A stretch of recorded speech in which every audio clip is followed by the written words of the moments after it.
नाज़रीन, प्रोग्राम का बाकायदा आगाज़ करते हैं और इंतहाई अहम खबर है। खबर यह है कि अमरीकी वज़ीर ख़ारजा मार्को रूबियो, जो कि इसराइल में नेतन्याहू के साथ मौजूद थे, यरूशलेम की सुरंग का मामला है और नेतन्याहू ने अब ये धमकी दी है। उन्होंने कहा है कि बैतुल मुक़द्दस को अब कोई भी ताकत तकसीम नहीं कर सकती और साथ ही साथ उन्होंने कहा कि अगर तुर्की के सदर तैयब रजब उर्दवान ऐसा करने की कोशिश करेंगे तो हम उनके साथ भी सख्ती से निपटेंगे और जो जो इसराइल के रास्ते में आएगा उसको सख्त नताइज भुगतना होंगे। साथ ही साथ नेतन्याहू ने यह भी कहा कि अमेरिका हमारा सबसे बड़ा हामी और दोस्त मुल्क है, हम अमेरिका के साथ खड़े हैं और अमेरिका हमारे साथ खड़ा है। नाज़रीन, ये तो सिचुएशन है इसराइल की। दूसरी जानिब इसराइल ने अपनी जो कार्रवाइयाँ हैं फ़लस्तीन में उसको जारी रखते हुए मज़ीद अप्रोक्सीमेटली कोई 110 के करीब फ़लस्तीनियों को शहीद कर दिया है।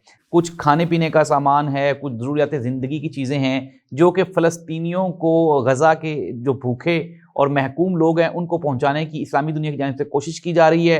लेकिन वो तमाम के तमाम लोग, वो तमाम के तमाम जहाज़ वो इसराइल फ़लस्तीन पहुंचने नहीं दे रहा। यानी कि वहाँ पे अब जो कहत का जो सिचुएशन है वो इंतहाई शिद्दत इख्तियार कर गई है।